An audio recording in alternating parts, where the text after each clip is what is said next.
കാനഡയിലെ ജോലിസ്ഥലത്തും പുറത്തുമൊക്കെ ചില ഇംഗ്ലീഷ് വാക്കുകളും ചില ഇംഗ്ലീഷ് ആൾക്കാരുടെ പേരുകളും ഞാൻ പ്രൊനൗൺസ് ചെയ്തതിന്റെ രീതി കാരണം ചിലപ്പോഴൊക്കെ ഞാൻ ചമ്മിപ്പോയിട്ടുണ്ട്. അങ്ങനെ നിങ്ങൾ ചമ്മാതിരിക്കണമെങ്കിൽ ഈ വീഡിയോ ഫുൾ കാണണേ. അങ്ങനത്തെ ഒരു പേരാണ് SEAN. ഇത് നിങ്ങൾ എങ്ങനെയാ വായിക്കുക? ഞാനിത് ആദ്യം വായിച്ചത് സീൻ എന്നാണ്, പക്ഷെ ഇത് പ്രൊനൗൺസ് ചെയ്യേണ്ടത് ഷോൺ എന്നാണ്. ഷോൺ, ഫോൺ, ഡോൺ എന്നതൊക്കെ പോലെ ഷോൺ.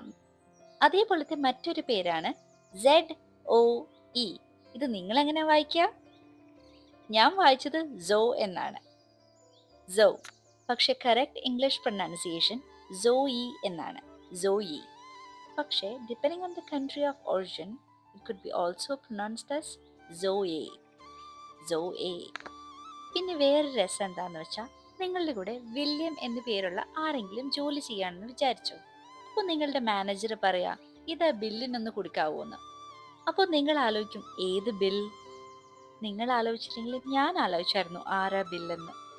സോ വില്യമിന്റെ ഷോർട്ട് ഫോം ആണ് ബിൽ. ഞാൻ ശ്രദ്ധിച്ചിട്ടുള്ള കുറേ Williams go by the name Bill. So നിങ്ങളുടെ കൂടെ ഏതെങ്കിലും വില്യം ജോലി ചെയ്യുന്നുണ്ടെങ്കിൽ നിങ്ങളുടെ കൂടെയുള്ള ആരെങ്കിലും ബില്ലിനൊന്ന് കൊടുക്കാമോ എന്ന് ചോദിച്ചാൽ അത് വില്യത്തിനെയാണ് കേട്ടോ പറയുന്നത്.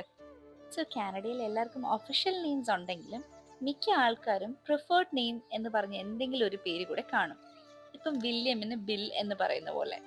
ഈ വീഡിയോ ഇൻഫോർമേറ്റീവ് ആയിരുന്നോ? To get more of these kind of videos, please do follow. Bye.